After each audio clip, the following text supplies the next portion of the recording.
Welcome along to episode 808 of the Milk Bar. Jason Forrest here with you as ever. And coming up on the show this week, music from Sarah McGuinness as we chat about her Christmas single River and find out about her theatrical work.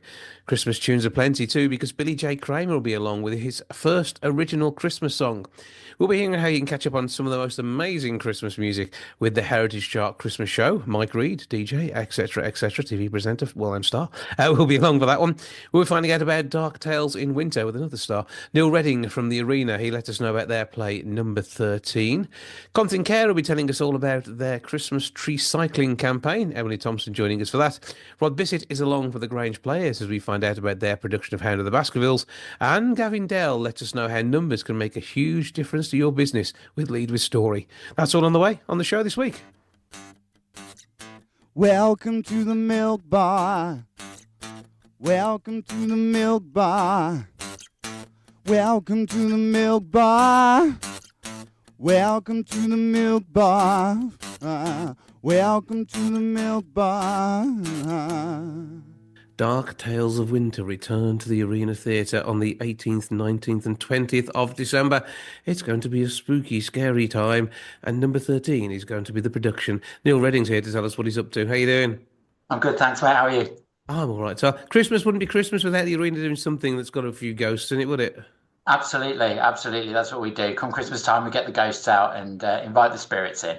Yeah, keep them in a cardboard box at the edge of the office for the rest of the year, and suddenly they've got their entire time mapped out for the Christmas period. So it's all going on. It's the a 3-day event to be at, isn't it? Really?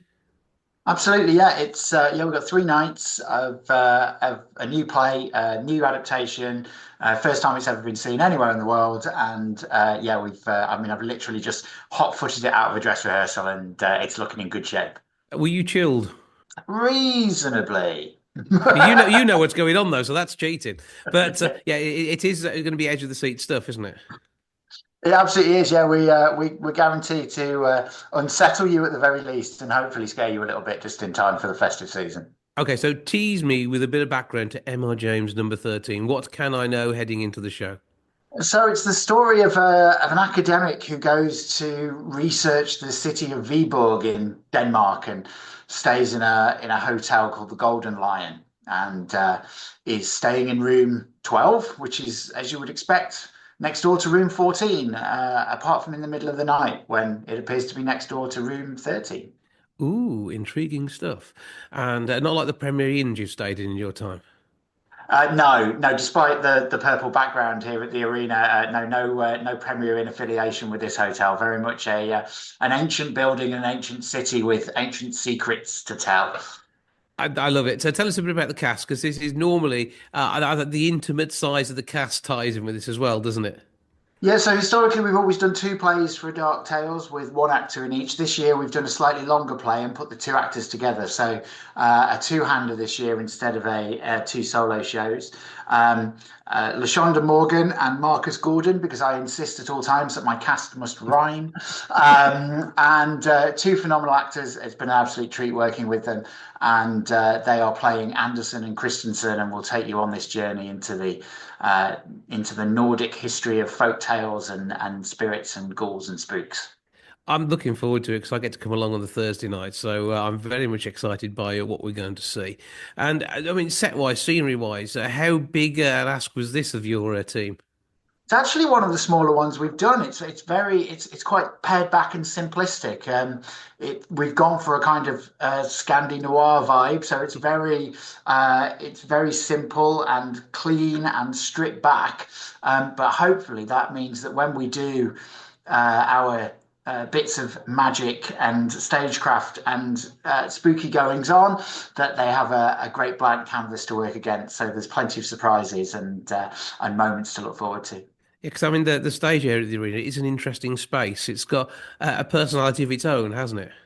Yeah, and we're working right the way to the back wall for the first time for a Dark Tales. So we're opening the stage right up and using the full space of the Arena stage, which means there are lots of dark corners for things to lurk in and for things to appear out of. Okay, so lurking aside, anything else we need to know? I don't know. I don't think so. I know, without giving too much away, really, I would say, just have your wits about you and maybe don't walk down any dark corridors in hotels you're not familiar with. It can be a little disturbing, that sort of thing. And once this might finish the calendar year for the arena, the academic year and the playing year continues into 2025. Absolutely, yeah. 2025 season on sale now. Pretty much everything's on sale, which is great. We've got a fantastic season coming up in the new year. We kick off with Vamos, who are bringing Boy on the Roof back, which was here last year and is a phenomenal piece of work. But then lots of treats through the rest of the year. Nathaniel Hall's coming back. James Rowland is coming back. And lots of the usual treats and bits and pieces that you would expect from the Arena Theatre, all kicking off at in the beginning of February, just after the Literary Festival. Yeah, and because that is going to be huge as well, isn't it? The Literary Festival is always a treat in our city. So lots going on in and around, an arena at the heart of that as ever. As always. Well, we can look forward to all that. arena.wlv.ac.uk is the website. 01902 321 321 the box office. Get in touch, get some tickets. How much are they? Largely £15 and £12 concessions across the whole season. And certainly that's for Dark Tales, 7:30, Wednesday through Friday. Absolutely fantastic to know that it is happening, that people will be appropriately disturbed, and you'll be having strange things lurking in the corners too. That works every time. Neil Redding from the Arena, have a brilliant Christmas, and I look forward to seeing you for the show next week. Look forward to seeing you, Jason. Treat as always.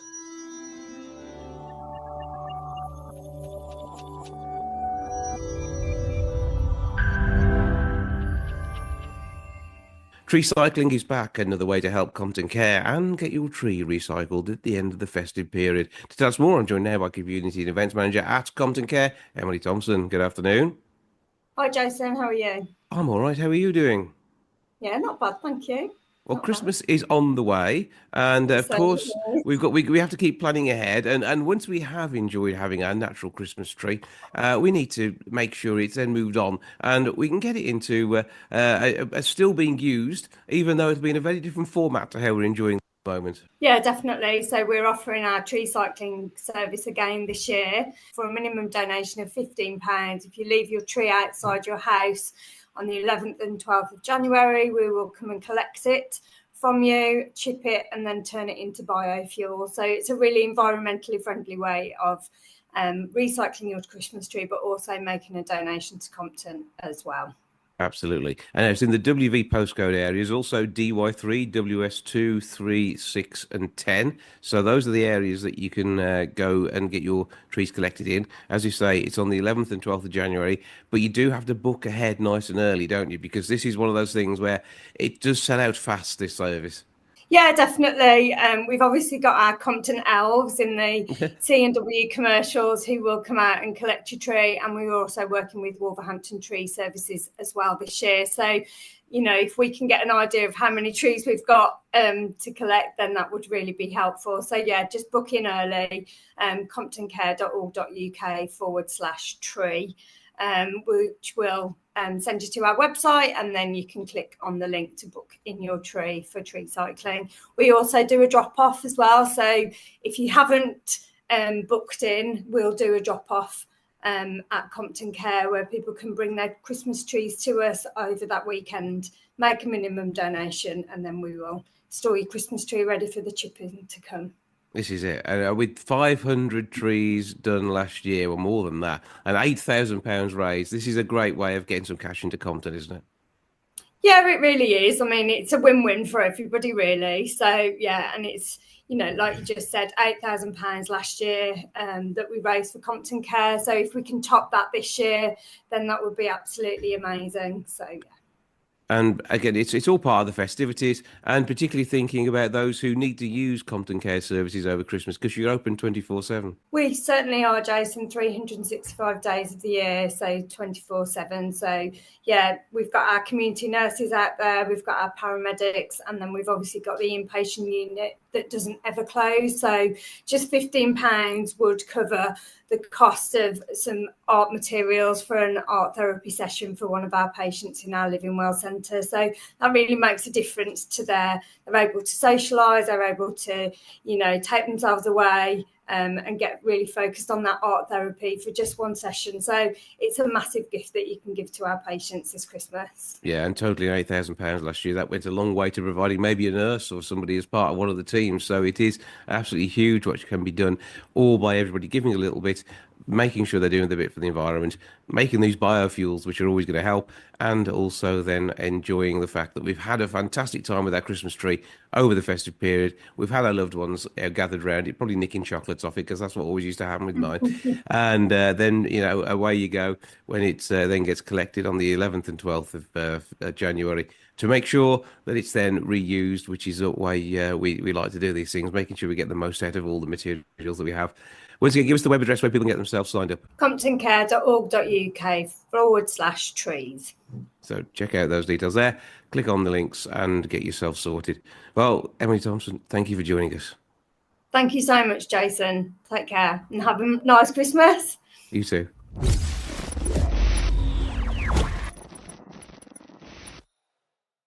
Now, for the first time, Billy J. Kramer has an original Christmas song. I think he's going to do rather well this year. He joins me now to tell me all about a Christmas kind of feeling. How are you doing, sir? I'm very well. How are you?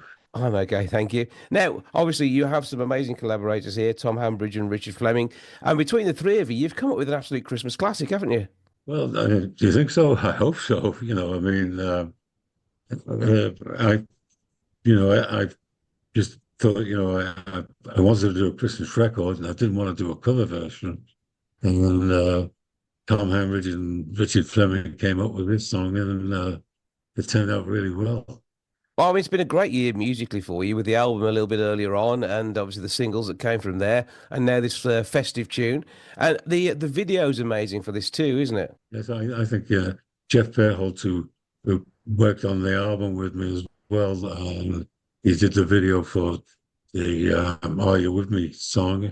Came up with this, And it's I love the mix of animation and almost real life characters, and the fact that it tells a story that ties in with the song as well. So, how did you get the spirit of the song together with your writers? Well, I'll be honest with you.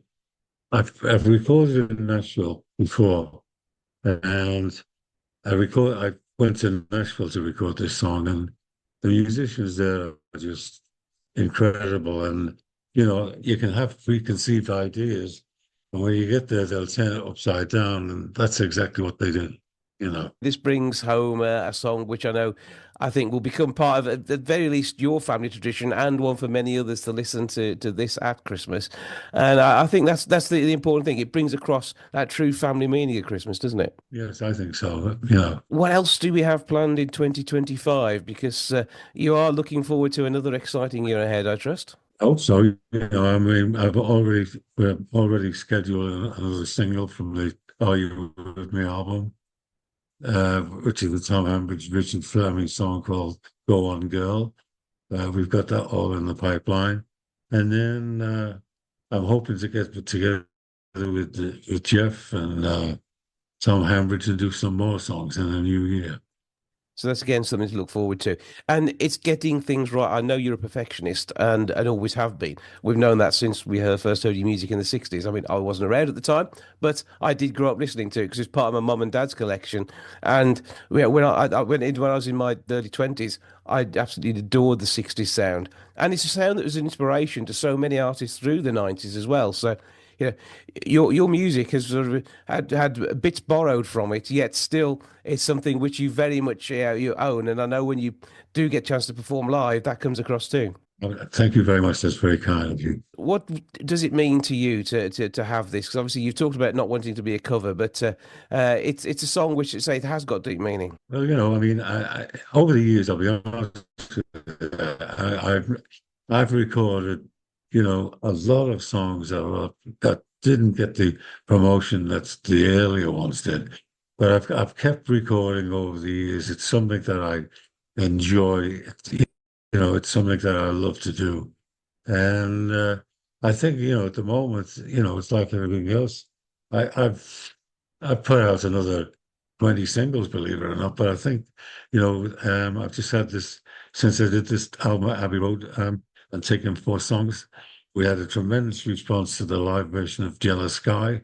It just seems to be, you never know when people are going to take to something you do. There's so many people from the Merseybeat era who are still around, and I'd love to hear you all get together and produce, an absolutely amazing song to celebrate where we are now, and the longevity of the music that you were working with, the likes of the Beatles and so many others around that time. And I'm just very fortunate, to be still doing it. Long may that continue. We're going to take a listen to the Christmas song now. It is absolute. I think just a joy. You need to watch the video as well. So you've got to sit back and enjoy that too. Christmas kind of feeling. And I think it certainly does bring on that true meaning of Christmas. Billy J. Kramer, thank you as ever. And very much look forward to even more new music next year. Well, thank you very much. And I'm glad you liked the record. It's a Christmas kind of feeling, jolly appealing, cozy and warm. Time for getting together, sharing that Christmas feeling once more. A look at the snow on the rooftop and the stars in the winter sky.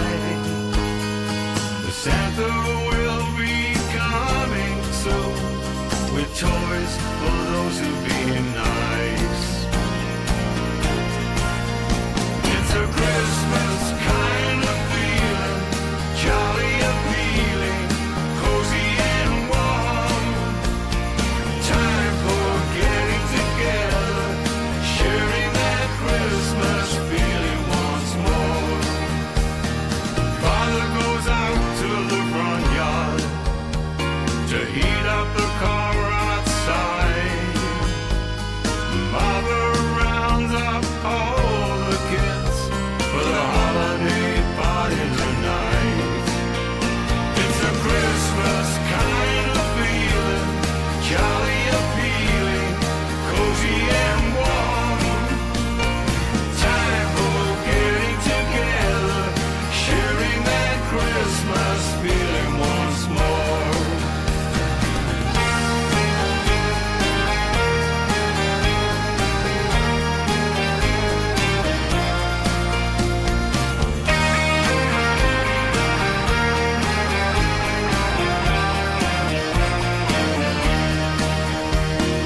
Aunties and uncles, sisters and brothers, raising a glass one by one to all of the gifts the good Lord giveth, and peace they pray will come.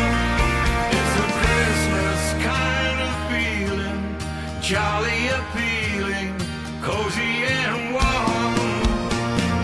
Time for getting together, sharing that Christmas feeling once more.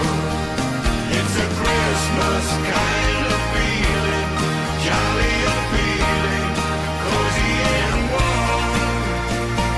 Time for getting together, sharing that Christmas feeling once more. It's a Christmas feeling for sure.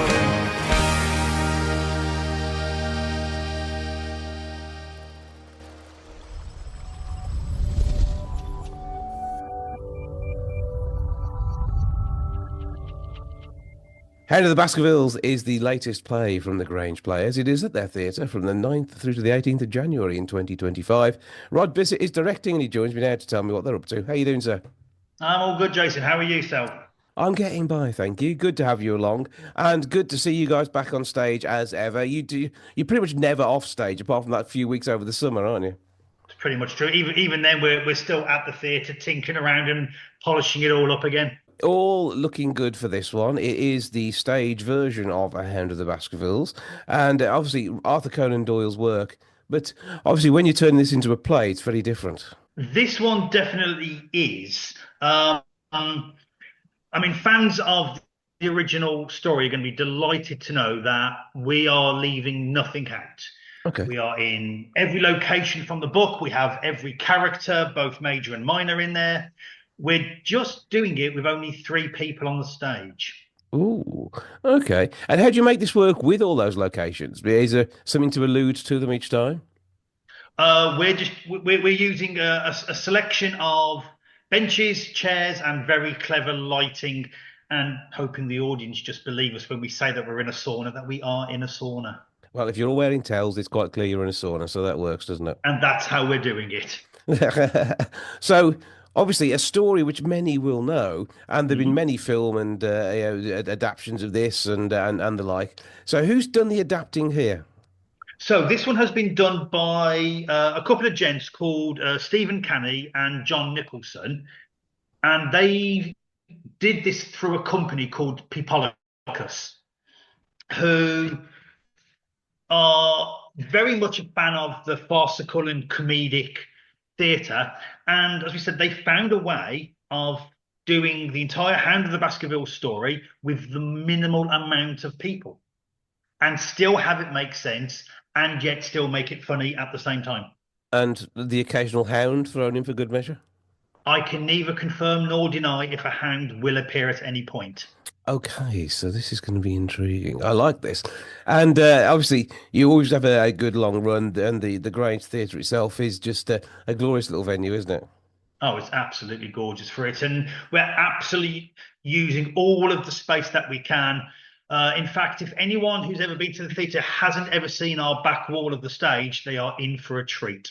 Okay, that'll make more sense when people do attend. And so so if you say it's funny. I mean, I don't remember Basil Rathbone being a laugh a minute during this one. No.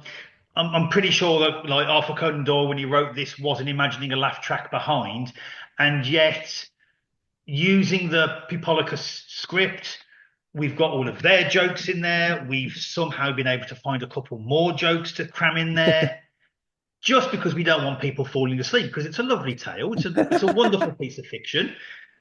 We want you to enjoy it. You've never had anyone fall asleep in one of your performances. I know that. That's not true. So, I would love to agree. well, it's going to be a treat. So tell us about your cast of three. Okay, so we have got, as I said, cast of three. So I can't really call one like the main actor. So presenting his version of Sherlock Holmes, we've got a newcomer to the Grange in the form of Gareth May. Playing his able assistant, Dr. John Watson, we have Miss Lucy Talbot. And filling in all the other spaces here and there is Joshua Gallagher, who people might recognise if they came and saw my play version of Accomplice from last year. So this is a talented cast. All of your casts always are.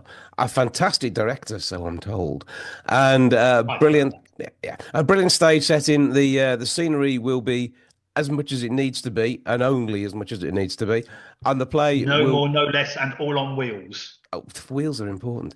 And the script itself is going to bring this whole thing to life in a way you've never possibly imagined it could do. Oh, absolutely. Like we say, when I had this script recommended to me by a very good friend who was doing it at the time, and being the fan of Conan Doyle that I am, I thought, okay, let's give it a look, and then got myself the script and realised the task ahead, but also thought, you know what, this is worth putting on at the Grange. The only closest thing I can describe this to people is if anyone's ever seen the hugely comedic 39 Steps, think that. Okay. That's how we're presenting the Hound of the Baskervilles. The important thing then now is to find out how people get tickets. That's the usual way. So we've got the box office number, which people can get on 07909 036 835. Or they can just go to the website at all the W's, grangeplayers.co.uk.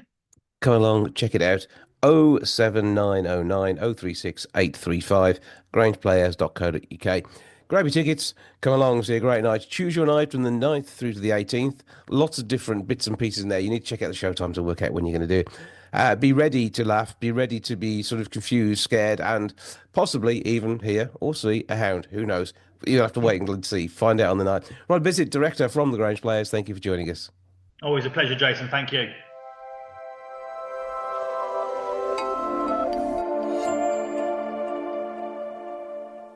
Now, the Heritage Chart has an amazing Christmas show with an absolutely stellar lineup. Mike Reed is here to tell me all about it. How are you doing, sir? I'm good, Jason. Yes, thank you. Yeah, busy but good. Absolutely. We expect nothing less, to be fair.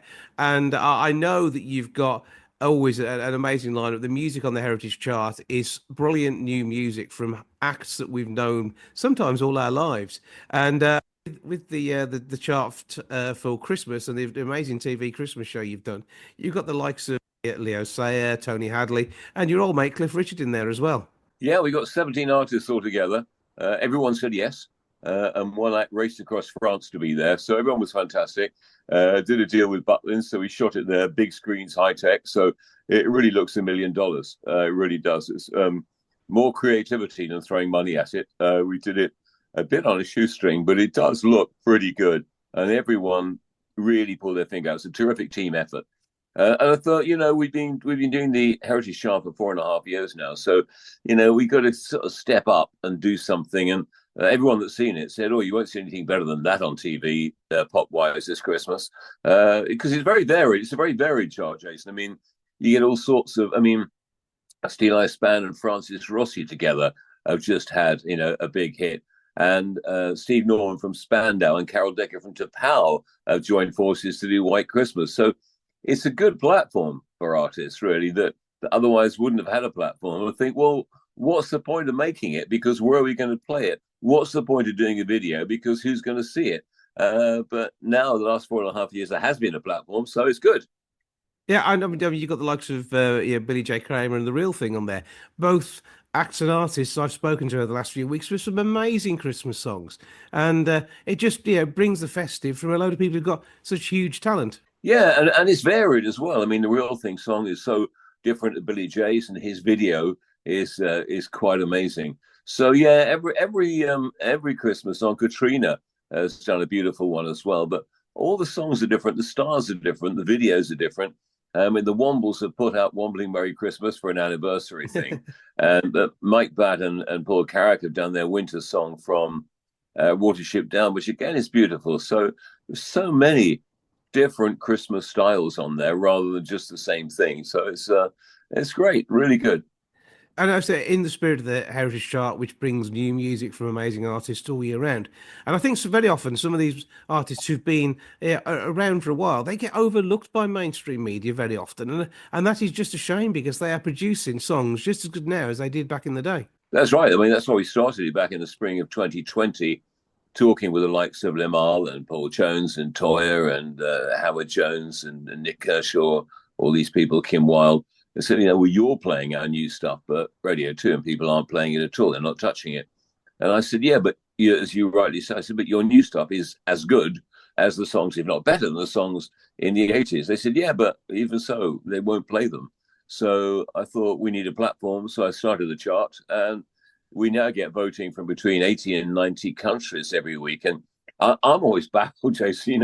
I mean, okay, the big voting comes from the UK and the US, Germany, Netherlands, Spain, France, what have you, as you might expect.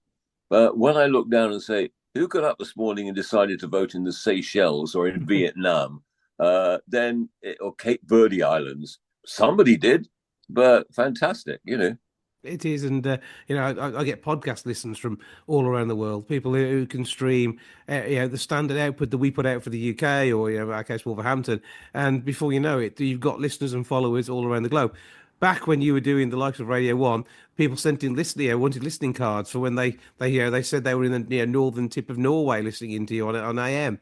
These days with the internet, it's day-to-day stuff. It is, and the other thing is that every song is available. You don't have to, an artist doesn't have to say to the label, can we re-release it? Will you get behind it? Well, what's the reason? What are you doing? Why should we re-release it? I mean, now I say to artists, I said, everything is released all the time. You can go, if you're touring, you could say on stage, our promotion song is so-and-so, and you can find it on the internet. You can find it on Spotify. So, it's everything is available all the time. I think that's what kind of surprises Radio 2 at Christmas, when songs they're not playing suddenly burst into the top 10, for a week and then disappear again. So it's not the chart that it was, where you watch things steadily climb, you got excited about it, and then it peaked, and then it fell, and the new one came out, which was an exciting way of listening to the chart, really, and viewing it. So I think people like that, which is why we get between 1 and 2 million views every week on the TV as well. Well, obviously, Christmas is going to be a fantastic time with some wonderful music. What's Cliff doing on the show for you? He's doing a song that he did a couple of years ago called Heart of Christmas. We videoed him in the Theatre Alicia 2 years ago, so he didn't have a video for it. We videoed him at the time. And for this show, I mean, quite a lot of songs that have been Christmas hits on the chart over the last 4.5 years, 1 or 2 new ones. But basically, yeah, I mean, we would go back, and Secret Santa was a hit for the Flirtations in 2020, Le Male as well. One Wish for Christmas, #1 in 2020. So we kind of cherry picked the Christmas songs from the last 4.5 years. So it's great. So again, it's very varied. Not all Christmas. I mean, there are 1 or 2 that aren't Christmas. And we've even got Basil Brush on there doing White Christmas. Well, Basil is a fantastic chap. I've met him in the past, and I'm always impressed by his work. I mean, I can't wait to reminisce with the Womblings Wombling Merry Christmas, because I had that album as a kid. So there's going to be some fantastic songs and brilliant memories, and some great new work from people who are sharing their talents still, and even in the case of Billy J. Kramer, well into their 80s. Yeah, no, absolutely. No, it's great. I mean, it's given them a reason, as I say, to write songs, to make albums, to make singles, to put them out, to make videos. So they said, there's a reason for doing it, which is wonderful. So where can people get excited and go and see the show? Well, they can get excited anyway, but they get even more excited if they go to heritagechart.co.uk. That's where you can vote. That's where you can watch the TV show every week. You can watch all the TV shows on there, all the archives on there as well, merchandising, everything. So it's heritagechart.co.uk. That's where you vote. That's where you can watch the TV and do everything, and a bit of shopping. Well, Mike, always good to catch up with you. Thank you for joining us. Have a brilliant Christmas, and make sure you sing along to all the tunes. Lovely. Thanks very much, Jason. Thank you.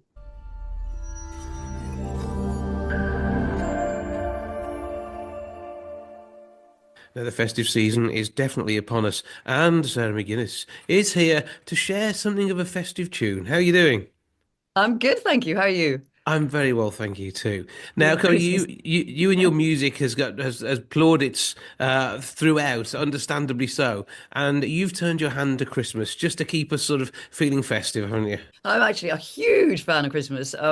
This is actually the second Christmas single I've done. I had the other really upbeat one, Christmas Every Day. This one is a bit of a departure, and it's in the wake of my one-woman show this year, which was an autobiographical show. And I think at the end of it, I kind of thought, gosh, Christmas is the game of two halves, really, isn't it? It's like you have the upbeat, woo, and let's all get crazy at the office party. And then you have the quite sad, the people you've missed, the relationships you've lost, the people who've passed on, all the different things. And that's an absolutely fundamental part of Christmas. And I felt like it would be nice to try and do the obverse of the same coin, if you like. And so I ended up covering Joni Mitchell's River, which was not that well known to me, in quite a low key. So the two create a kind of a double A side for those who remember double A sides. Back in the day when things were actually made of plastic, and we could, tangible items we could take to the shops. Yes. It was good fun. But I mean, I think you are all about the product seems the wrong word for it, but having something that's accessible to people, and it being something that they can take away with them and cherish. And I think that's the important thing about these songs and the way you perform them. They are cherishable, aren't they? Oh, that's very kind of you. But I think they have to be authentic. And I think part of that authenticity is having something that you own, not something that you're renting offline. I mean, there's nothing wrong with Spotify and all that. I think they're great, but I personally still want to have something in my hand that I can give to somebody, as opposed to sort of a virtual, there you go, I've sent you something via email. That's not the same. You can't touch it. We like real. When it comes down to, I mean, your BAFTA shortlisted work, all this sort of thing. I mean, it's part of a career which I think impressive is the starting point, but I mean, loved is another. And it's when you do something like your one woman show, I mean, it allows audiences to see so much more of you, however it is you're presenting as part of the showcase you're in. Very much so. I mean, I think one of the biggest problems for a lot of people is because I tend to be a little ADHD. I'm doing so many different things in different areas, which of course 20 years ago you weren't allowed to do, if we recall. You were only allowed to do one thing, which obviously was very difficult for me. So that's why I had to develop the two separate career paths and two separate names, since you were asking at the beginning. And the reason for that was it meant that I could give vent to all the different things I wanted to do without it being too peculiar. I love doing stuff. I love creating stuff for other people. But the truth is, I wanted to tell my story this time because a lot of people are confused. They're like, well, hang on, this doesn't make sense. This is too bizarre. You've done this and then this. What?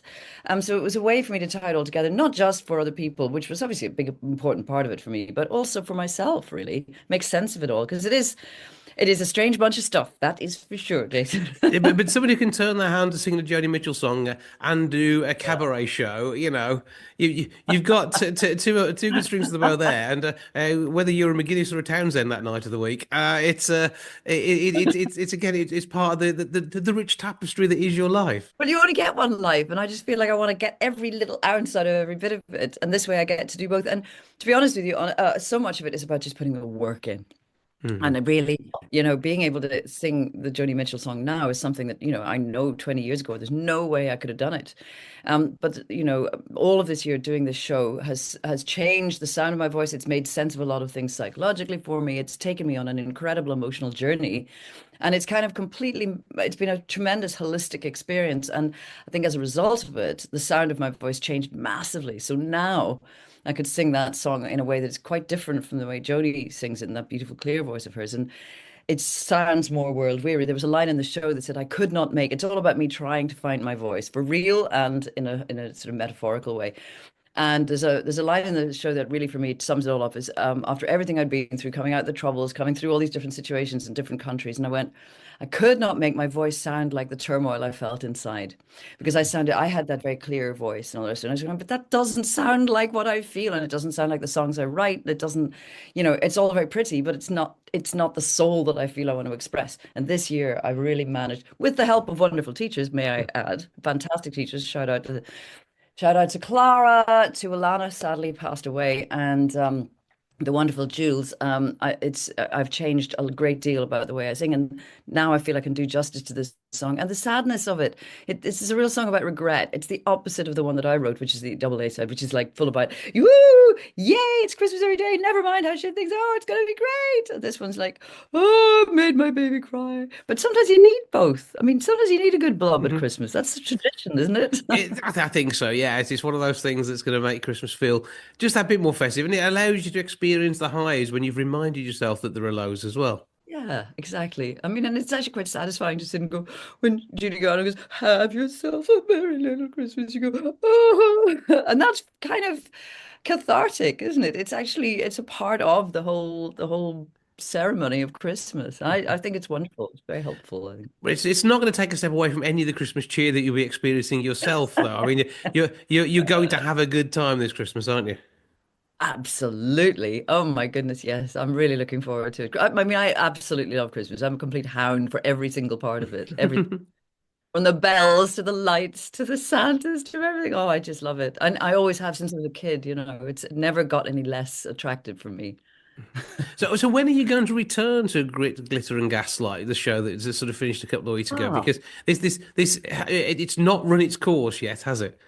Ooh, no. The next plan is so Perth in February, Adelaide in March. Then I'm taking it to America. So I'll be doing Los Angeles and New York. And then eventually, sometime in the middle of next year, we're going to bring it back to London in a shortened form with a director. This show was my show. I did it mostly myself. But I never expected to have any traction. All I wanted to do was be able to sing. But in fact, the story, bizarrely, people found really fascinating, it seems. And I quote, this is not me going, I really thought it was I was inflicting my boring story on people and doing some songs. And in fact, the opposite has taken light. Strangely, people are just seem to be very affected by it. And although my story is not the same as other people's, a surprising number of people found it resonated for them. So I've had very emotional conversations with people afterwards going, oh, that's my story too, I absolutely never expected that. And so as a result, there's been a demand for it, which I absolutely never anticipated. I never thought we would extend. I never thought we'd be doing any of this. I was puzzled by it, as you like, frankly.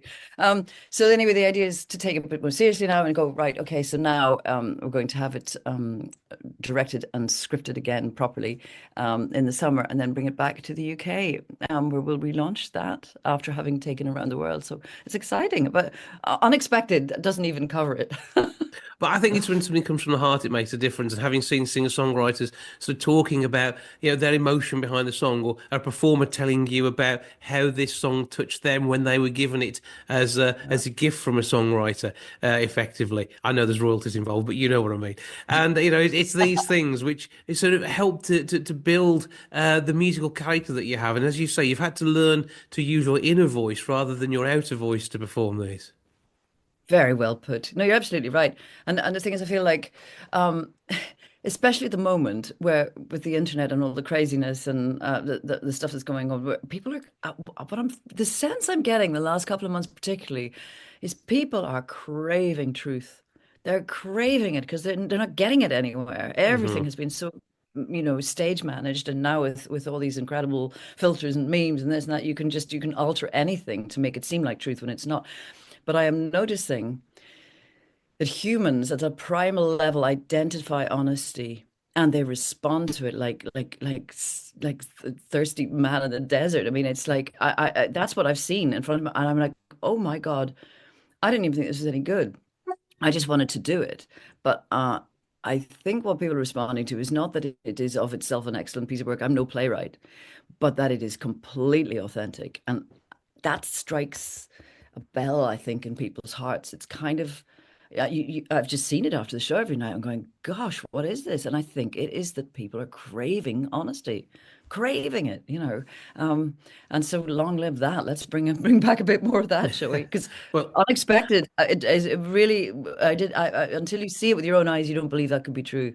But it's what people are craving is your the silky tones when you talk, the amazing vocals when you sing, and the passion that they feel coming from that stage. I'll take that. Thank you very much, sir. let's actually talk next year when you're back and ready to bring Glitter and Gaslight back to the UK. Meanwhile, though, we have the single and the socials. Where do we find all of this? Right, mostly now I'm using Instagram, which I really love because you kind of get to put the visuals as well. So I'm on Facebook, but it's on Instagram. It's Sarah McGuinness 1. And by the way, it's 2 N's and 2 S's. Everyone puts in 1 N and then goes, I can't find you. It's 2 N's, like the drink. 2 N's, 2 S's, like all the best things. Double trouble. That doesn't surprise me. Oh yes, I never thought that's very appropriate.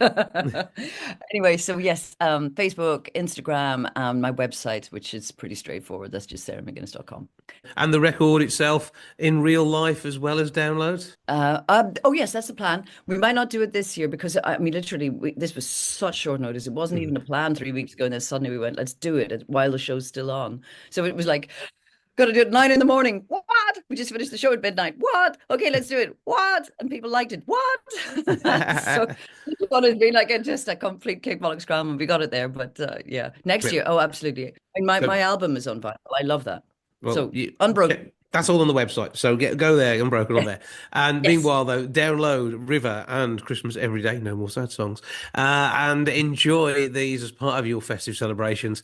From your home to everybody else's. Sarah McGuinness, thank you so much for joining us. Thank you very much, Stacey.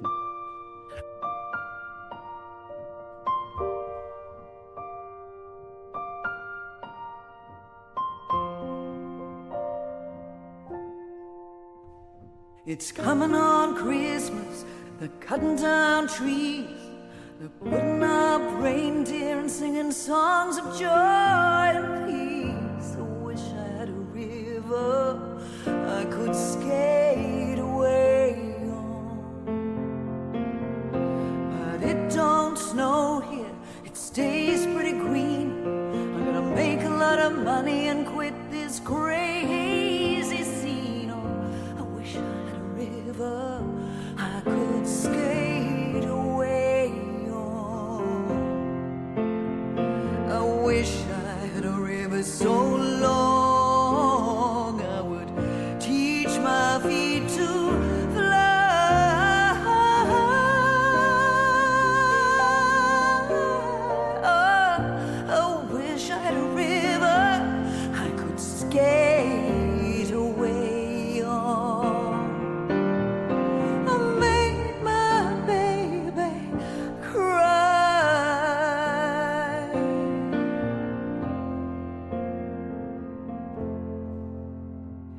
he tried hard to help me, you know, he put me at ease. And he loved me so Lord, he made me weak at the knees. Wish I had a river I could skate away on. I'm so hard to handle, I'm selfish and I'm sad. And now I'm gonna lost the best baby that I ever had. Wish I had a river I could skate away on. I wish I had a river so long I could teach my feet to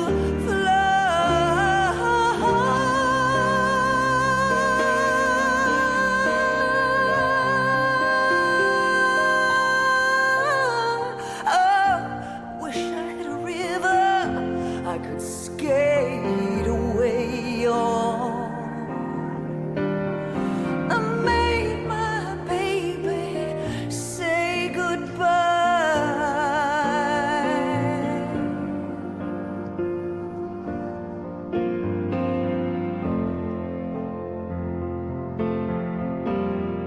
It's coming on Christmas, they're cutting down trees.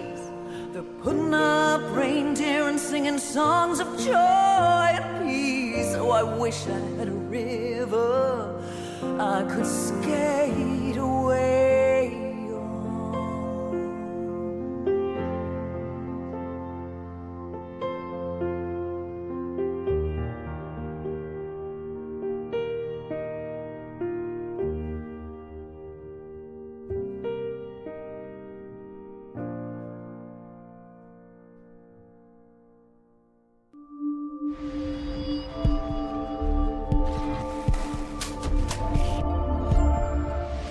Now, somebody I know because he's part of the board of the community team over at Huggle Pets in the community is Gavin Dell.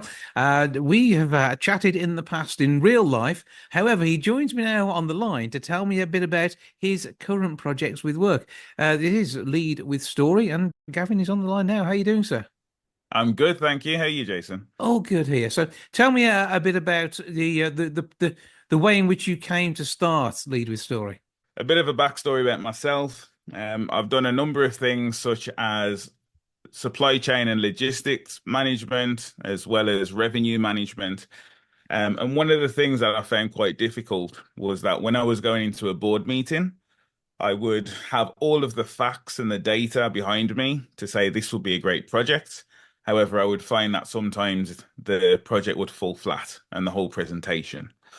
So what I then did, I actually went to university to do my master's in data analytics and project management. And then I found I almost fell in love with storytelling and how to tell a story with data.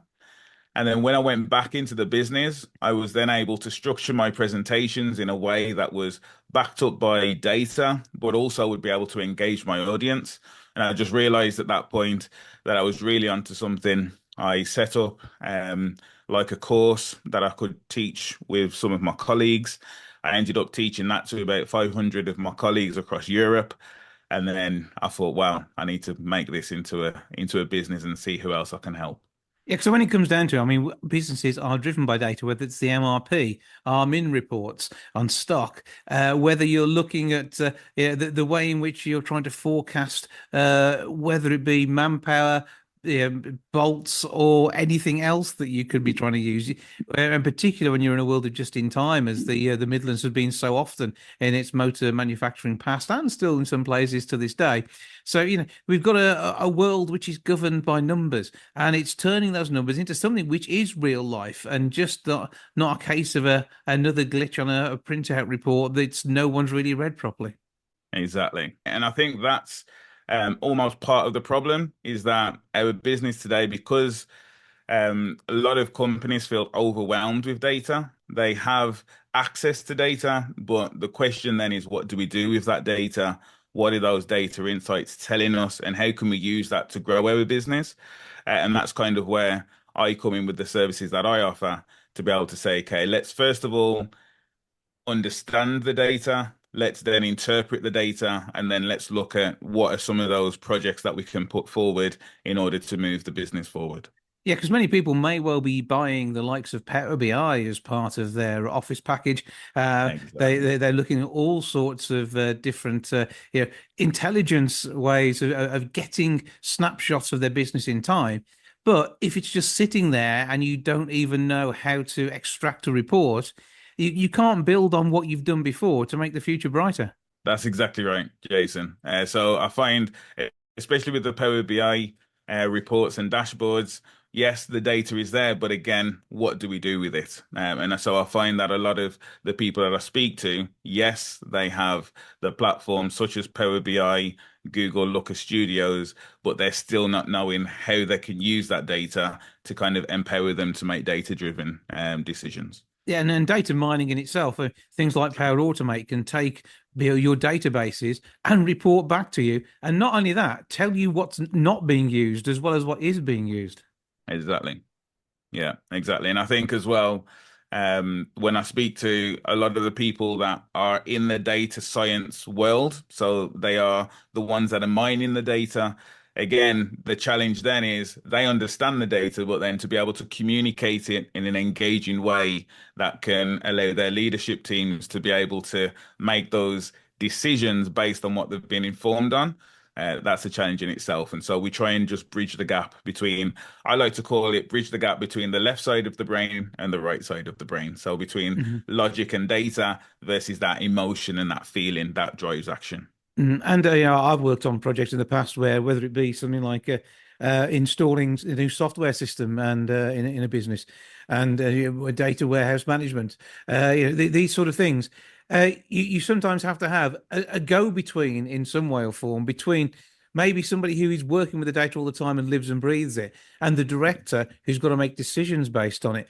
And yes, there are more automated tools to allow you to do that these days, but unless you set them up, unless you know what you're looking for, and unless you've got a Gavin Dell to come in there and help you find that, then you're really going to struggle. And it's these sort of mechanics that make a business work. And you're almost turning it with a full toolkit and then leaving behind a machine which is going to work for people. Yeah, couldn't agree more. What is the next move? If somebody is looking at their business and thinking, I don't know where I'm going, how do you give them almost the sat nav to their data? So first of all, what I do is I sit down with them. We'll have a conversation.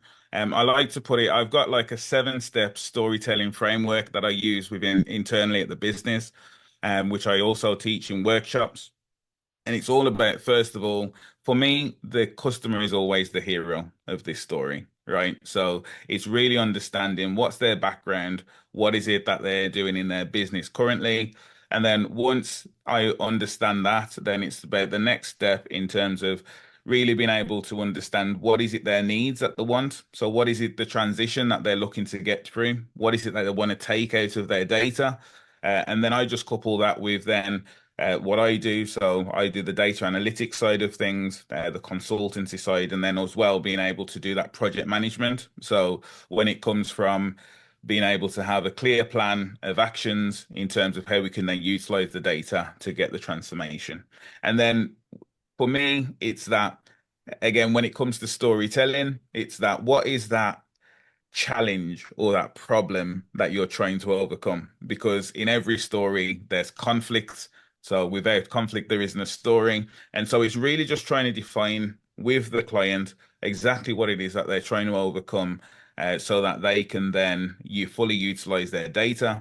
And then we basically put a roadmap or a plan together in terms of, right, let's take a look at your data. It might be, just to give you one example, some of the clients that I work with are just having data spreadsheets, such as an Excel spreadsheet or a Google sheet, and they've got one in the operations that's been run there. They've got one in the finance. They've got one in sales. However, they're all independent, so all of the departments are working in silos. So one of the first things I'd do is consolidate that data. I'd make sure then that it's in a visual. So we do the data visualization. And then once we've got it into a format that everyone understands in the organization, then what we then do is look at identifying those data insights and then supporting the business that way to be able to look at their trend analysis and as well be able to understand if there was to make any tweaks to their business, how would that affect the data and ultimately how it would affect their performance results. So the story could be anything from a full novelization through to just a graphic novel, whatever that business needs. And you're then also maybe you've got a GUI interface on what were previously streams of numbers, and it can turn into a river or even a torrent of great business acumen, can't it? Yeah, absolutely. Where do people go to find out more about your way of working to help their way of working? So you can visit my website, which is www.leadwithstory.co.uk. Also, they can find me on LinkedIn. So I'm quite active on LinkedIn. So if you just look for Gavin Dell, then I'll be there. You'll be able to have a look at some of the posts or see how I engage with you. So feel free to connect with me there. Or just feel free to drop me an email at gavin.dell@leadwithstory.co.uk. Gavin Dell from Lead With Story. Thank you for joining us. Excellent. Thank you very much, Jason.